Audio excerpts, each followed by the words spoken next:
늦가을 마당에 배추가 쌓입니다. 무가 더미를 이룹니다. 소금 항아리가 나란히 놓입니다. 손이 모입니다. 칼이 움직입니다. 물이 끓습니다. 시간이 흐릅니다. 겨울이 오기 전 한 해의 마지막 수확과 다음 계절을 잇는 노동이 시작됩니다. 우리는 이것을 김장이라 부릅니다. 오늘은 세 가지를 묻습니다. 김장은 무엇이며 왜 태어났습니까? 어떻게 지역과 기후, 기술과 맞물려 발전했습니까? 그리고 오늘 우리에게 김장이 갖는 의미는 무엇입니까? 한반도의 겨울은 깁니다. 농경이 멈추면 채소의 수확도 멈춥니다. 봄까지 이어질 식단을 가을 안에 준비해야 합니다. 이것은 생존의 문제였습니다. 겨울은 서너 달, 때로는 5달을 이어갑니다. 그 긴 시간 동안 신선한 채소는 없습니다. 곡물은 건조로 보관됩니다. 쌀, 보리, 조, 콩은 수분을 제거하면 수년을 버팁니다. 고기는 건조와 염장으로 넘깁니다. 말린 고기와 소금에 절인 생선은 단백질 공급원이 됩니다. 하지만 채소는 다릅니다.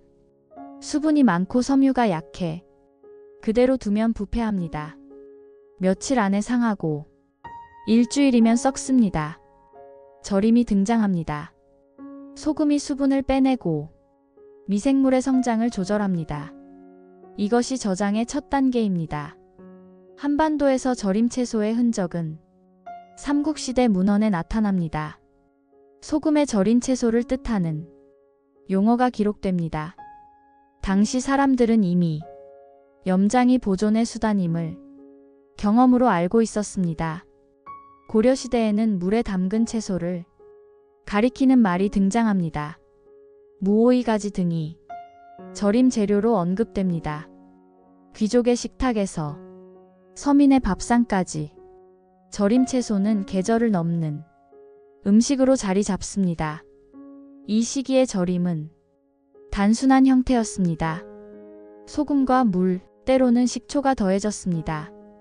향신료는 제한적이었고 발효보다는 염장에 가까운 방식이었습니다. 조선 전기, 배추가 본격적으로 보급됩니다. 농서에 배추 재배법이 실립니다. 배추는 수확량이 많고 저장에 적합한 채소로 주목받습니다. 배추의 구조가 중요했습니다. 두툼한 잎과 단단한 줄기는 절임에 견디는 강도를 지녔습니다. 무보다 부피가 크고 오이보다 저장이 오래갔습니다. 16세기 문헌에는 배추를 활용한 절임이 구체적으로 묘사되기 시작합니다. 배추를 통째로 절이거나 잎을 떼어 절이는 방식이 모두 기록됩니다. 17세기 고추가 전래됩니다. 초기에는 관상용이었습니다. 붉은 열매는 아름다워 정원에 심었습니다. 하지만 18세기 중반 이후 고추는 양념으로 자리 잡습니다. 고추는 방부 효과가 있고 색이 선명하며 풍미를 더하는 재료로 빠르게 확산됩니다. 고추의 매운맛은 미생물 성장을 억제합니다. 붉은색은 식욕을 자극합니다. 비타민도 풍부합니다. 19세기 문헌에는 고춧가루를 활용한 배추김치 담금법이 상세히 기록됩니다. 소금 절임과 고춧가루 양념, 그리고 젓갈을 섞는 방식이 오늘날 김치의 원형으로 자리 잡습니다. 이 시기 문헌들은 김치 담금의 세부 사항을 놀라울 정도로 정확히 기술합니다. 배추를 고르는 법, 소금물의 농도, 양념의 비율, 숙성의 시간까지 모두 담겨 있습니다. 그러나 김장은 단순히 김치를 담그는 기술만을 뜻하지 않습니다. 절기가 중요합니다. 입동 전후, 기온이 영하로 내려가기 직전, 짧은 시간 안에 대량의 채소를 처리해야 합니다. 너무 이르면 상하고 너무 늦으면 얼어붙습니다. 이 시기는 보통 양력 11월 초순에서 중순 사이입니다. 기온은 영상 5도에서 10도 사이를 오갑니다. 밤에는 영하로 떨어지기 시작합니다. 이 노동은 한 가구만으로 감당할 수 없습니다. 한 가정이 겨울 동안 먹을 김치는 수십 포기에서 100포기가 넘습니다. 이것을 하루 이틀 안에 처리해야 합니다. 품앗이가 형성됩니다. 이웃이 모여 하루에서 이틀 사이 한 해의 김장을 끝냅니다. 품앗이는 단순한 노동 교환이 아니었습니다. 기술이 전승되는 자리였습니다. 젊은 세대는 보고 배웠습니다. 손맛은 말로 가르칠 수 없어 직접 보고 따라하며 체득해야 했습니다. 다음 집으로 넘어갑니다. 마을 전체가 순차적으로 김장을 완료합니다. 노동력은 순환하고 기술은 전승되며 공동체는 강화됩니다. 이것이 김장의 배경입니다. 기후와 절기, 재료와 기술, 그리고 공동체 노동이 하나로 맞물린 구조입니다. 김장은 생존의 기술이면서 동시에 사회적 의례였습니다. 계절의 순환을 읽고 자연의 리듬에 맞춰 공동체가 움직이는 하나의 체계였습니다. 김장에는 딜레마가 있습니다. 첫째, 저장성과 안전성입니다. 소금은 부패를 막지만 과하면 맛을 해칩니다. 부족하면 발효가 실패합니다. 적정 지점을 찾아야 합니다. 이 균형점은 숫자로 정해지지 않았습니다. 기온, 습도, 배추의 상태, 물의 온도, 모든 것이 변수였습니다. 경험만이 답을 알려주었습니다. 둘째, 노동과 시간입니다. 절기는 짧고 처리할 채소는 많습니다. 속도를 내면 품질이 흔들립니다. 정성을 들이면 시간이 부족합니다.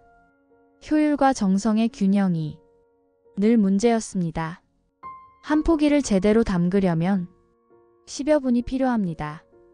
100포기를 담그려면 단순 계산으로도 1000분이 넘습니다. 쉬지 않고 해도 하루가 걸립니다. 하지만 절임 시간, 양념 준비 시간, 항아리 준비 시간을 모두 더하면 이틀이 필요합니다. 셋째, 위생과 환경입니다. 옹기는 통기성이 좋으나 관리가 어렵습니다. 금이 가면 국물이 새고 깨지면 사용할 수 없습니다. 메몰은 온도 유지에 유리하나 습도와 오염 위험이 있습니다. 땅속 수분이 스며들거나 벌레가 침투할 수 있습니다. 완벽한 방법은 없었습니다. 이 갈등을 해결하기 위해 원리가 작동합니다. 절임은 물리적 과정입니다. 소금이 세포 밖 수분을 끌어당깁니다. 이것을 삼투압이라 부릅니다. 채소의 수분이 빠지면 조직이 단단해지고 미생물이 침투하기 어려워집니다. 배추는 소금물에 담깁니다. 처음엔 뻣뻣하던 잎이 시간이 지나며 유연해집니다. 세포 안팎의 농도가 균형을 찾아가는 과정입니다. 세포막은 반투막입니다. 물 분자는 통과하지만 염분 분자는 통과하지 못합니다. 농도가 높은 쪽으로 물이 이동합니다. 소금물 속에 배추를 넣으면 세포 안에 물이 밖으로 빠져나옵니다. 배추는 부피가 줄고 무게가 가벼워집니다. 물에 헹구면 과도한 염분이 제거됩니다. 남은 염분은 배추 조직 안에 고르게 분포합니다. 이제 양념을 받아들일 준비가 끝납니다. 양념이 침투합니다. 고춧가루, 마늘, 생강, 젓갈이 세포 사이로 스며듭니다. 이 과정에서 풍미가 형성됩니다. 각 재료의 향과 맛이 배추 조직에 배어듭니다. 고춧가루는 색과 매운맛을 더합니다. 캡사이신 성분이 미생물 성장을 억제하고 식욕을 자극합니다. 마늘과 생강은 향과 살균 효과를 냅니다. 알리신과 진저롤 같은 화합물이 항균 작용을 합니다. 젓갈은 감칠맛과 단백질분해 효소를 제공합니다. 아미노산이 풍부해 깊은 맛의 기초가 됩니다. 발효가 시작됩니다. 특정 균이 증식하며 산도가 높아집니다. 산성 환경은 부패균을 억제합니다. 이 균은 공기가 없는 환경에서 잘 자랍니다. 혐기성 미생물입니다. 항아리에 꽉 눌러 담는 이유는 공기를 최소화하기 위함입니다. 발효 과정에서 당이 분해됩니다. 배추와 무에 들어있던 당분이 산으로 바뀝니다. 이것이 신맛의 원천입니다. 온도가 관건입니다. 초기에는 발효가 필요하고 이후에는 저온이 필요합니다. 경험은 이 전환 시점을 감각으로 판단합니다. 따뜻하면 발효가 빨리 진행되지만 너무 빠르면 조직이 무르고 산도가 지나칩니다. 차가우면 발효가 천천히 진행되어 오래 보관할 수 있습니다. 최적 온도는 단계마다 다릅니다. 담근 직후 며칠은 10도에서 15도가 적당합니다. 이 시기 발효가 김치의 기본 맛을 만듭니다. 이후에는 0도에서 5도로 낮춥니다. 발효 속도를 늦춰 맛을 오래 유지합니다. 염도도 중요합니다. 너무 낮으면 부패하고 너무 높으면 발효가 멈춥니다. 적정선은 재료와 기온에 따라 조금씩 달라집니다. 일반적으로 2.5에서 3% 사이가 적당하다고 알려져 있습니다. 하지만 이것도 절대값이 아닙니다. 시간이 흐르면 산미와 감칠맛이 깊어집니다. 하지만 너무 오래 두면 조직이 무르고 산도가 지나쳐집니다. 숙성 곡선이 있습니다. 처음 일주일은 상승기, 다음 3주는 정점기, 그 이후는 하강기입니다. 정점기의 김치가 가장 맛있다고 여겨집니다. 이 모든 변수를 경험으로 조절합니다. 기온, 습도, 재료 상태를 손끝과 혀로 확인하며 최적의 균형을 찾습니다. 지역마다 조금씩 다릅니다. 북쪽은 기온이 낮아 염도를 낮추는 경향이 있습니다. 발효가 느리게 진행되므로 소금을 적게 넣어도 부패 위험이 낮습니다. 함경도와 평안도의 김치는 맑고 시원한 맛이 특징입니다. 고춧가루보다 국물이 상대적으로 많습니다. 동태나 명태를 넣어 단백질을 보충합니다.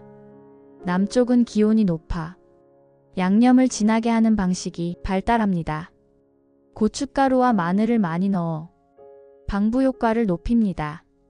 전라도와 경상도의 김치는 빨갛고 매운맛이 강합니다. 해산물 젓갈도 다양합니다. 멸치액젓, 갈치속젓, 새우젓이 지역마다 선호도가 다릅니다. 중서부는 젓갈의 종류가 다양해집니다.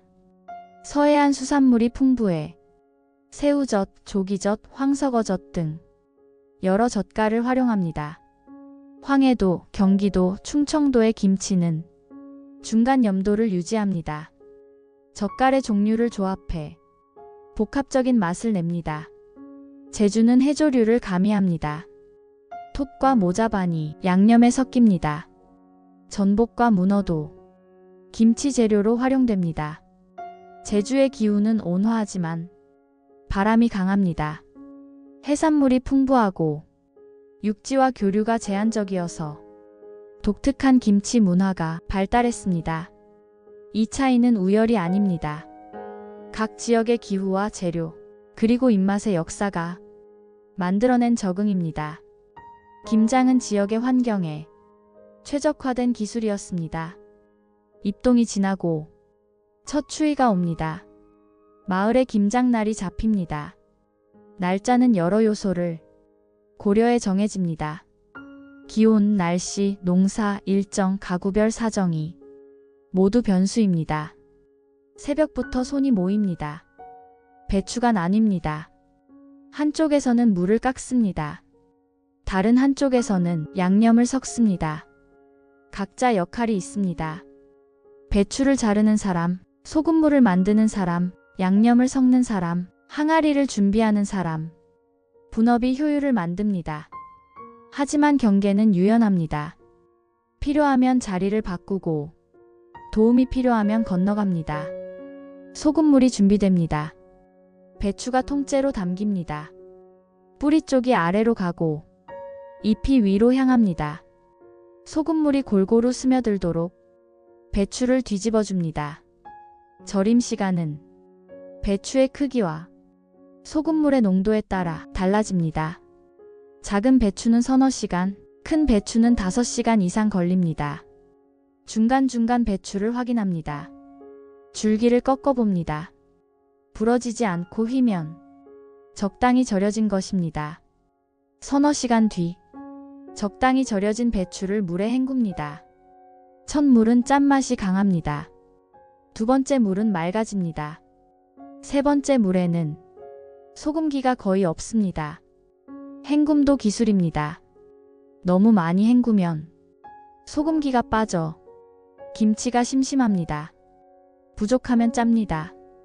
물기를 뺍니다. 채반에 올려 자연스럽게 마릅니다. 물기가 많으면 양념이 잘 붙지 않습니다. 하지만 너무 말리면 잎이 마릅니다. 양념이 펼쳐집니다. 고춧가루, 마늘, 생강, 파, 젓갈이 큰 대야에 섞입니다. 손으로 치대며 재료가 고르게 분산됩니다. 고춧가루가 먼저 들어갑니다. 색을 내고 기본 맛을 잡습니다. 품질 좋은 고춧가루는 색이 선명하고 매운맛이 깔끔합니다. 마늘과 생강이 다음입니다. 향이 강하므로 비율을 조절합니다. 마늘이 많으면 자극적이고 적으면 김치가 밋밋합니다. 파는 흰 부분과 푸른 부분을 나눴습니다. 흰 부분은 아삭한 식감을, 푸른 부분은 향을 냅니다. 젓갈이 마지막입니다. 새우젓은 감칠맛을, 멸치액젓은 깊은 맛을 더합니다. 젓갈의 양이 염도를 좌우하므로 신중하게 넣습니다. 무채를 섞습니다. 무는 단맛이 있어 양념의 균형을 잡아줍니다. 배추 김치 속에 무채가 들어가면 식감도 풍부해집니다. 배추 한 포기씩 잎 사이사이에 양념이 바릅니다. 힘을 주면 잎이 찢어지고 약하면 양념이 고르지 않습니다. 균형이 중요합니다. 수십 년 손맛이 이 순간에 집약됩니다. 바깥 잎은 양념을 적게, 안쪽 잎은 양념을 많이 넣습니다. 바깥 잎은 먼저 먹히고 안쪽 잎은 나중에 먹히기 때문입니다. 겉잎은 상대적으로 질기므로 양념이 많으면 맛의 균형이 무너집니다. 항아리가 준비됩니다. 바닥에 물을 깝니다. 무는 배추보다 빨리 익으므로 먼저 먹을 수 있도록 아래에 배치합니다. 깍두기나 동치미용 무도 함께 담급니다. 김장은 배추김치만이 아니었습니다. 배추를 차곡차곡 눌러 담습니다. 공기가 최소화되도록 빈틈없이 채웁니다. 무게를 실어 누르면 김치 국물이 올라옵니다. 국물이 배추를 덮어야 공기와의 접촉이 차단됩니다. 부족하면 소금물을 더 넣습니다. 이 소금물을 덧국물이라 부릅니다. 뚜껑을 덮습니다. 일부는 땅에 묻습니다. 땅속은 온도가 일정하고 습도가 적당합니다. 겨울 동안 천천히 발효가 진행됩니다. 우물 파는 깊이도 지역마다 다릅니다. 북쪽은 땅이 깊게 얼므로 1m 이상 파기도 합니다. 일부는 차가운 처마 밑에 둡니다. 바람이 통하는 곳은 온도 변화가 크지만 꺼내기 편합니다. 지역과 기후에 따라 보관 방식이 달라집니다. 북쪽은 땅이 깊게 얼므로 우물 깊게 파거나 실내에 보관합니다. 남쪽은 기온이 높으므로 그늘지고 서늘한 곳을 선택합니다. 처마 밑이나 부엌 한쪽이 주로 활용됩니다. 해가 지기 전 한 집의 김장이 끝납니다. 다음 날은 이웃집입니다. 1주일에서 2주 사이 마을 전체가 김장을 마칩니다. 이것이 김장의 클라이맥스입니다. 압축된 시간, 모인 손, 정확한 기술이 한 해의 겨울 밥상을 완성합니다. 김장이 끝나면 겨울이 시작됩니다. 밥상에 김치가 오릅니다. 처음엔 아삭하고 짭짤합니다. 겉절이처럼 신선한 맛입니다. 고춧가루의 매운맛과 마늘의 알싸한 향이 입안을 채웁니다. 이 시기 김치를 생김치라 부릅니다. 발효가 시작되지 않아 채소 본연의 맛이 살아있습니다. 일주일이 지나면 발효가 시작됩니다. 미세한 신맛이 감지됩니다. 아직은 아삭한 식감이 유지됩니다. 이 단계를 알맞게 익은 상태라고 합니다. 많은 사람들이 이 시기를 가장 좋아합니다. 한 달 뒤 김치는 익습니다. 신맛이 깊어지고 감칠맛이 올라옵니다. 이 시기가 김치의 가장 맛있는 때라는 사람이 많습니다. 국과 찌개에 들어갑니다. 김칫국, 김치찌개, 김치전골이 겨울 밥상의 중심이 됩니다. 볶음과 전에 활용됩니다. 김치는 반찬이면서 동시에 재료였습니다. 다양한 요리의 기초가 되었습니다. 2달 뒤 김치는 신김치가 됩니다. 산도가 높아지고 조직이 부드러워집니다. 날 것으로 먹기보다 요리에 활용하기 좋습니다. 김치찌개, 김치전, 김치볶음밥의 주재료가 됩니다. 신맛이 강해 국물 요리의 깊이를 더합니다. 신김치는 버려지지 않았습니다. 오히려 귀하게 쓰였습니다. 김치찜, 김치만두, 김치국수 모두 신김치가 있어야 제맛이 났습니다. 봄이 오면 마지막 김치가 소진됩니다. 새로운 채소가 밭에서 자라기 시작합니다. 김장 김치는 한 해의 순환을 마감합니다. 4월이면 냉이, 달래가 돋고 5월이면 상추, 쑥갓이 자랍니다. 겉절이의 계절이 다시 돌아옵니다. 김장은 언어로 남습니다. 김장김치와 겉절이는 시간의 차이를 뜻합니다. 무르다와 아삭하다는 발효 단계를 표현합니다. 시다와 짜다는 맛의 균형을 가리킵니다. 김장하다는 동사는 단순히 김치를 담그는 행위를 넘어섭니다. 겨울을 준비하고 공동체를 확인하며 계절의 리듬에 맞춰 살아가는 태도를 담고 있습니다. 김장독은 단순한 용기가 아니었습니다. 한 해의 생존이 담긴 그릇이었습니다. 김장독이 깨지면 가족의 겨울 식단이 무너졌습니다. 김장은 정체성으로 자리합니다. 2013년 유네스코는 김장 문화를 인류 무형문화유산으로 등재합니다. 등재명은 김장입니다. 유네스코 등재 과정에서 김장의 여러 측면이 조명되었습니다. 단순한 음식 제조 기술이 아니라 공동체 문화이자 세대 간 전승 체계이며 환경 적응의 지혜라는 평가를 받았습니다. 유네스코는 평가합니다. 김장은 공동체 결속과 세대 간 전승, 환경 적응의 지혜를 담고 있는 문화라고, 특히 품앗이를 통한 사회적 연대와 계절 식재료를 활용한 지속 가능성을 강조합니다. 이 등재는 김장의 의미를 재발견하는 계기가 되었습니다. 단순히 과거의 풍습이 아니라 현재에도 유효한 가치를 지닌 문화라는 인식이 확산되었습니다. 2010년대 이후 김장은 변화합니다. 핵가족화와 도시화로 가정 단위 김장이 줄어듭니다.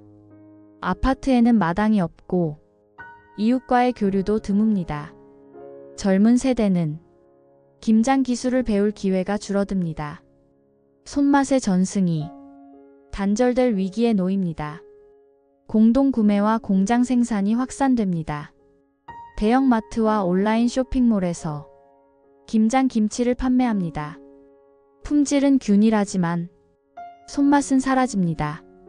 공장 김치는 위생과 편의를 제공합니다. 하지만 획일화된 맛은 지역성과 개성을 지우는 결과를 낳습니다. 김치 냉장고가 보급됩니다. 1990년대 후반 처음 등장한 김치 냉장고는 2000년대 들어 대부분 가정에 보급됩니다. 온도와 습도를 자동 조절해 사계절 최적 보관이 가능해집니다. 겨울 김장의 계절성이 희미해집니다. 김치 냉장고는 김장 문화를 변화시켰습니다. 땅에 묻거나 온기에 담을 필요가 없어졌습니다. 언제든 적정 온도로 보관할 수 있게 되었습니다. 하지만 동시에 절기의 중요성도 약해졌습니다.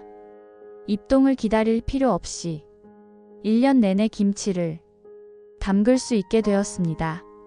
환경과 지속 가능성이 새로운 화두가 됩니다. 계절 식단과 저온 저장은 에너지 소비를 줄입니다. 공동 구매는 포장 쓰레기를 감소시킵니다. 김장은 본래 지속 가능한 식문화였습니다. 계절에 맞춰 수확하고 자연의 온도를 활용해 저장하며 공동체가 함께 자원을 나누었습니다. 현대 사회에서 이 가치가 재조명됩니다. 로컬 푸드, 제철 식재료, 공동체 경제. 이 모든 개념이 김장 문화 안에 이미 존재했습니다. 건강 연구가 축적됩니다. 김치의 식이섬유와 유산균이 장 건강에 기여한다는 보고가 나옵니다. 발효 과정에서 생성되는 비타민도 주목받습니다. 특히 유산균의 프로바이오틱스 효과가 과학적으로 입증됩니다. 김치는 발효식품으로서 세계적 관심을 받습니다. 하지만 염도와 발효 정도에 따라 섭취량 조절이 필요하다는 권고도 함께 제시됩니다. 과도한 나트륨 섭취는 건강에 부담이 됩니다. 균형 잡힌 식단 안에서 김치를 섭취하는 것이 중요하다는 인식이 확산됩니다. 김장은 여전히 한 해의 마지막 의례로 많은 가정에 남아 있습니다. 도시에서도 김장 축제가 열립니다. 아파트 단지나 문화센터에서 공동 김장 행사를 진행합니다. 손이 모이고 시간이 모이고 이야기가 모입니다. 젊은 세대는 부모 세대로부터 김장 기술을 배웁니다. 영상통화로 멀리 있는 가족에게 조언을 구합니다. 전통은 새로운 방식으로 이어집니다. 형태는 변해도 본질은 남습니다. 겨울이 다시 옵니다. 배추가 쌓이고 소금이 준비됩니다. 우리는 묻습니다. 김장은 과거의 유산입니까? 아니면 오늘을 살아가는 하나의 방식입니까? 손으로 담그는 일이 줄어드는 시대에 김장이 우리에게 건네는 질문은 무엇입니까? 계절을 기다리고 이웃과 나누며 시간을 들이는 일이 여전히 의미를 갖는다면 그 의미는 어디에서 찾아야 합니까? 편리함과 효율을 추구하는 시대에 품앗이의 가치는 어떻게 해석되어야 합니까? 공장에서 만든 김치와 손으로 담근 김치 사이의 차이는 단순히 맛의 문제입니까? 아니면 더 깊은 무언가를 담고 있습니까? 김치 냉장고가 계절의 리듬을 약화시켰다면 우리는 무엇을 잃은 것입니까? 그리고 무엇을 얻은 것입니까? 지속 가능성과 환경 친화를 말하는 시대에 김장이 제시하는 오래된 지혜는 여전히 유효합니까? 세대 간 전승이 끊어지는 시대에 김장 기술을 어떻게 이어가야 합니까? 영상과 레시피로 충분합니까? 아니면 함께 손을 움직이는 경험이 필요합니까? 김장은 답을 주지 않습니다. 다만 질문을 남깁니다. 그리고 그 질문은 매년 겨울 다시 돌아옵니다. 오늘의 이야기가 따뜻한 생각 하나로 남길 바랍니다. 그날의 목소리였습니다. 구독과 알림 설정으로 다음 이야기에서도 함께 걸어가 주세요.